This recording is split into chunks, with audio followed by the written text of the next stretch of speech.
Hello viewers, welcome to another video. In this video, we will discuss Jinnah Sindh Medical University MD-Kit Past Paper MCQs of 2012 biology portion. तो आज की video में 2012 biology portion के MCQs solve करेंगे।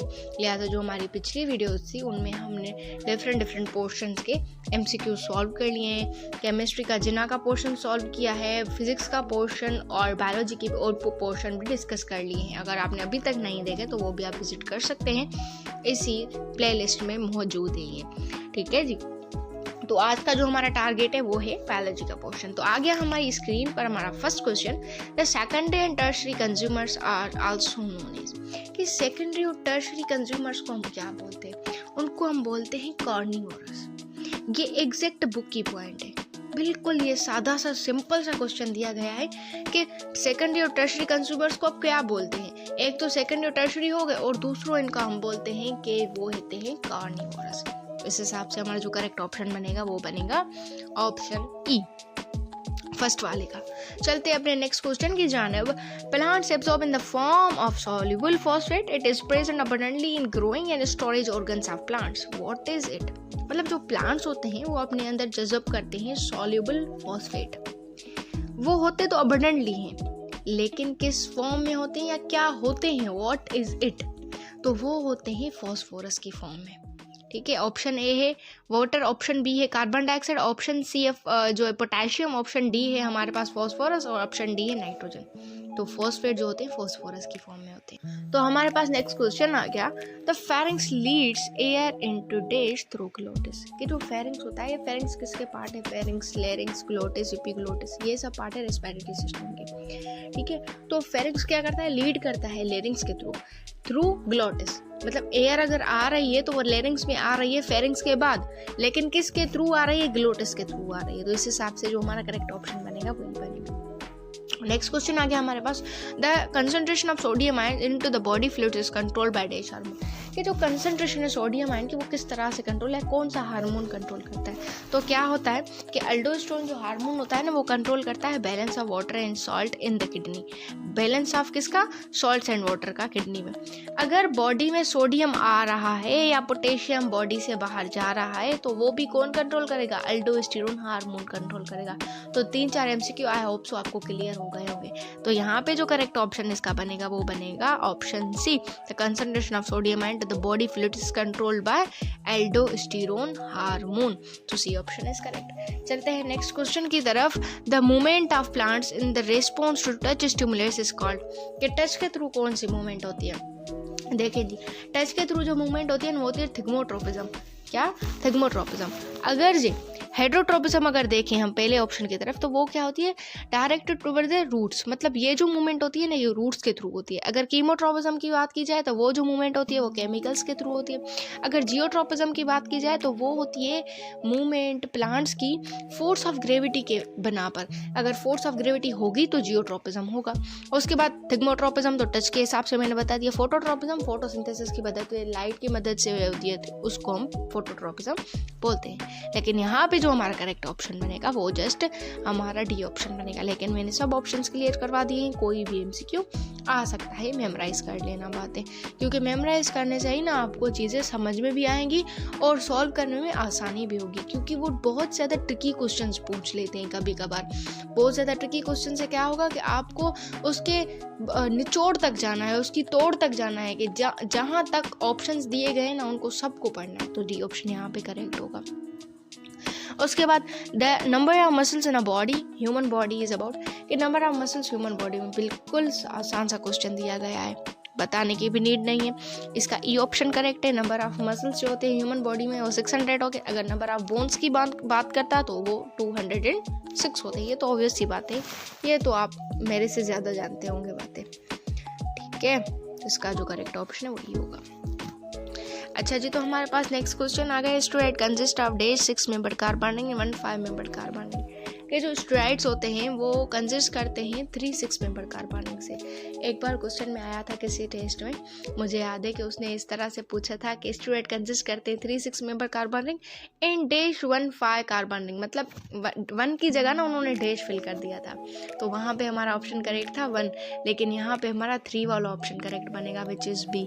तो देखना किस तरह से क्वेश्चन पूछ रहा है। उसके अलावा हमारे पास नेक्स्ट क्वेश्चन आ गया, an enzyme increase the speed of reaction, कि एक एंजाइम है अगर वो किस तरह से अपनी स्पीड इंक्रीज करेगी, कोई सा भी रिएक्शन हो रहा है तो किस तरह से वो इंक्रीज करेगी। वो इस तरह से इंक्रीज करती है कि bye lowering activation energy requirements, मतलब अगर स्पीड बढ़ रही है तो एक्टिवेशन एनर्जी कम होगी। इनवर्स रिलेशन में ये काम करते हैं और उसकी पूरी रिक्वायरमेंट्स भी कम करवा देते हैं। तो इसलिए हमारा जो करेक्ट ऑप्शन है वो बी बनेगा। अगर आपने सही से एंजाइम्स पढ़ा होगा ना तो ये आपको क्वेश्चन सॉल्व करने में कोई सी भी डिफिकल्टी नहीं होगी, आई होप सो। तो करेक्ट ऑप्शन आपके पास आ गया विच इज़ ऑप्शन बी। उसके बाद लाइसोसोम आल्सो कॉल्ड, कि लाइसोसोम को हम क्या बोलते हैं। लाइसोसोम अगर हमारी बॉडी में कोई से रफ मटीरियल्स है ना वो उनको इंगल्फ कर देते हैं, इसलिए हम उनको सुसाइडल सेक्स भी बोलते हैं। ठीक है, बुक की पॉइंट है। और इसका जो करेक्ट ऑप्शन बनेगा हमारे पास वो बनेगा option A, lysosome also called is suicide sex. ठीक है जी, सो हमारे पास ये ऑप्शन आ जाएगा अभी। उसके बाद हम चलेंगे अपने नेक्स्ट स्लाइड के ऊपर, तो चलते हैं अपनी नेक्स्ट स्लाइड के जानिब। तो नेक्स्ट स्लाइड आ गई हमारे पास, closely related species are group together into, कि जो क्लोज रिलेटेड स्पीशीज होते हैं उनको हम क्या बोलते हैं, उनको हम बोलते हैं जेनरा। ठीक है, पहले चैप्टर की बात की जा रही है, class, order, species, kingdom, phylum, ये सब होते हैं ना उसमें, तो इसका ये ऑप्शन करेक्ट है। The cell wall of most of the bacteria has unique micromolecule card, किसकी बात की जा रही है, बैक्टीरिया की। तो बैक्टीरिया की सेल वॉल बनी हुई होती है पेप्टिडोग्लाइकन की। अच्छा, अगर बात करता फंजाई की तो उसकी सेल वॉल बनी हुई होती है काइटिन की। अगर बात करता प्लांट्स की तो उसकी सेल वॉल बनी होती है सेल्यूलोज की। ठीक है, cellulose, chitin, fibres, fats, peptidoglycan. तो यहाँ पे बैक्टीरिया की बात की जा रही है, तो हमारा जो करेक्ट ऑप्शन बनेगा वो बनेगा ऑप्शन नंबर ई। ठीक है, तो क्वेश्चन को गौर से पढ़ना है, उसके ऑप्शन को भी लास्ट तक देखना है, मोस्ट अप्रोप्रिएट ऑप्शन चूज करेंगे आप, तो E is correct option. All of the following organism belong to the kingdom Protista except, कि सब जो है ना प्रोटिस्टा से बिलोंग कर रहे हैं लेकिन एक नहीं कर रहा, तो वो होते हैं common modes. Common modes protista से बिलोंग नहीं करते, सो इज करेक्ट ऑप्शन। अच्छा, तो हमारे पास नेक्स्ट क्वेश्चन आ गया। क्वेश्चन क्या बोल रहा है कि पैरासाइटिक फंजाई जो होते हैं एब्जॉर्ब करते हैं nutrition. Parasitic fungi absorb nutrition directly from the living host with the help of special hyphae tips called, उनको हम क्या बोलते हैं, उनको हम बोलते हैं हिस्टोरिया। ये कॉन्सेप्चुअल पॉइंट है, बुक में लगे हुए ना, तो आप देख सकते हैं वहाँ से। तो इसका जो करेक्ट ऑप्शन बनेगा आपके पास वो ऑप्शन नंबर डी बनेगा। चलते अपने नेक्स्ट एमसीक्यू की जानिब, पहले इसका डी ऑप्शन आ गया।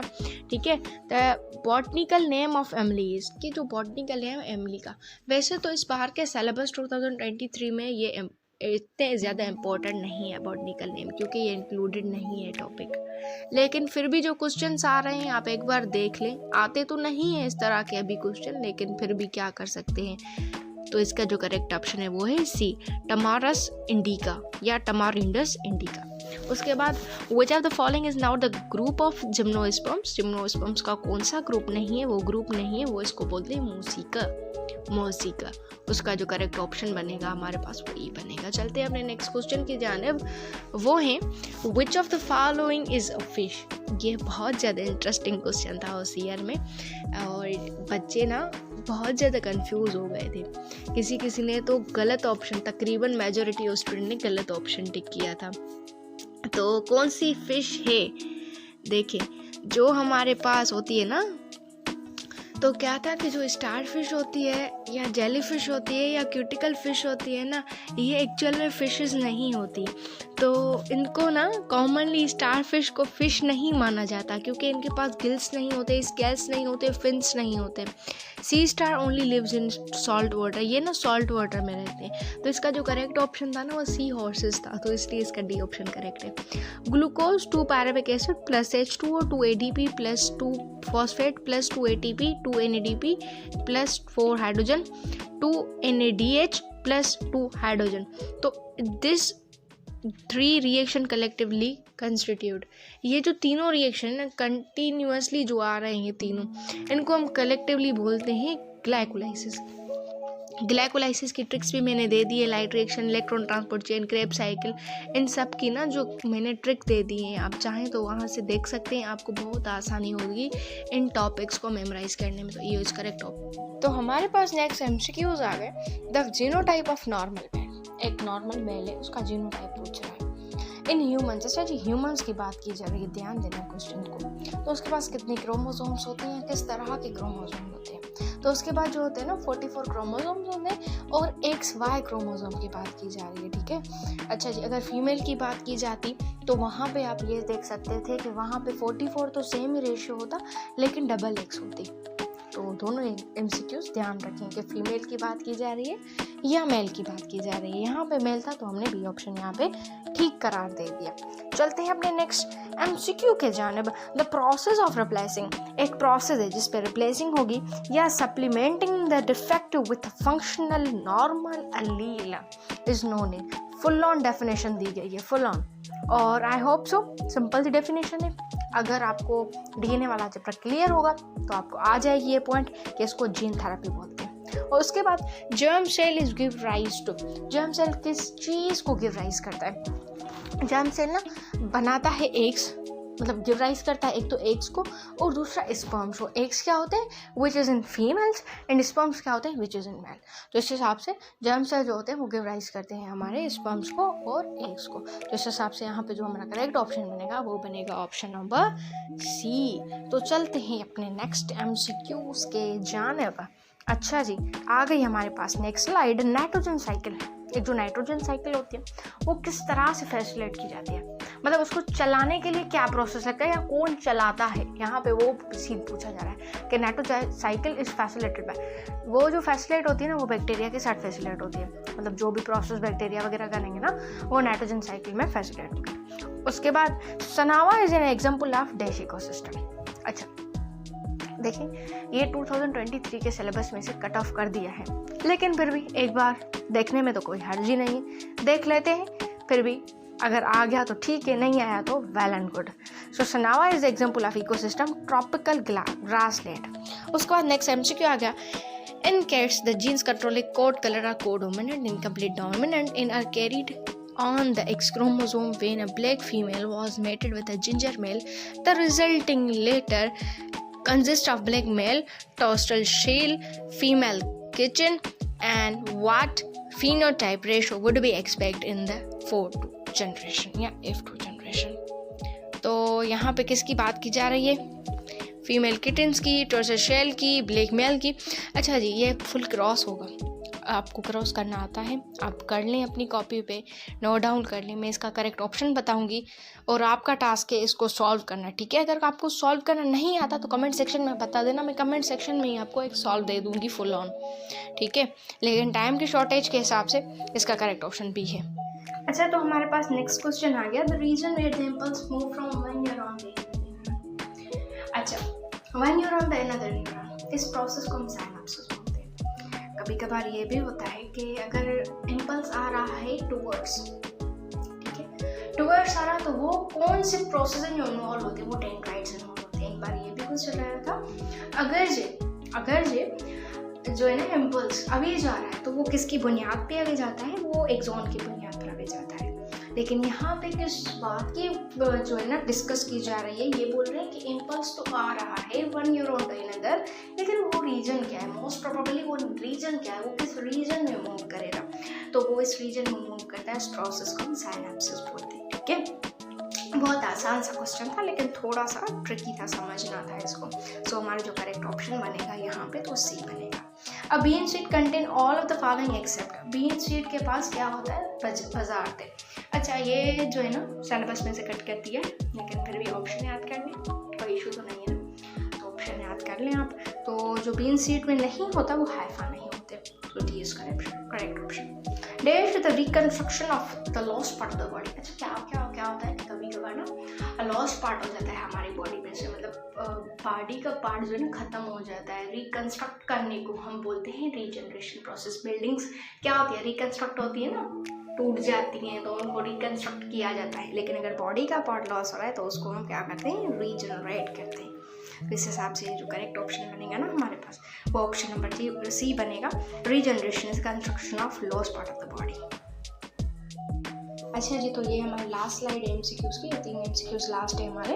तो स्टार्ट करते हैं। Ferns A dash pair of chromosome. Ferns के पास कितने पेयर्स होते हैं, वो 500 पेयर्स रखते हैं अपने पास क्रोमोसोम के। लेकिन इंपॉर्टेंट को याद करने, ओमेन का याद करने, आप ह्यूमंस का याद करने, फ्रॉग का याद करने, इनके क्रोमोसोम नंबर याद करने, अब आपको आसानी हो जाए। कोई सा एमसीक्यू आ सकता है, अगर ये पूछा गया है तो वो भी पूछ सकते हैं, ठीक है। तो यहाँ पे फर्न्स के जो होते हैं ना वो होते हैं तकरीबन 500 pair of chromosome. So is correct option.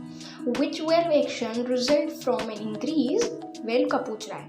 Which valve increase result from an increase in pressure of ventricles of the heart? अच्छा, ventricles की बात की जा रही है और valve की बात की जा रही है और pressure increase हो रहा है। तो उसमें क्या होता है, ओपनिंग हो जाती है सेमिलनार वेल्व की।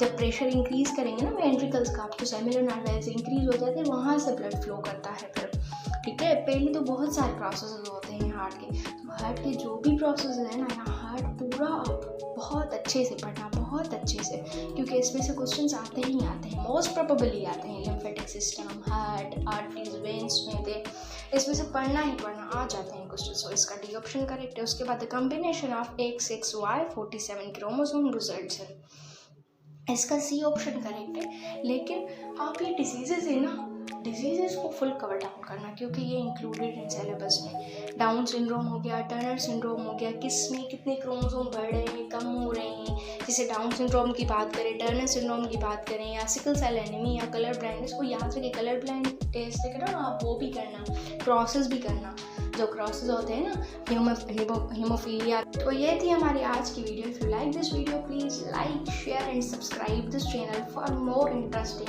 Informative and tricky MCQs. और अगर आपको किसी और टॉपिक एमसीक्यूज चाहिए या पास पेपर एमसीक्यूज चाहिए तो वो भी आप कमेंट सेक्शन में बता सकते हैं, मैं वो भी अपलोड करने की ट्राई करती रहूँगी। So thank you for watching this.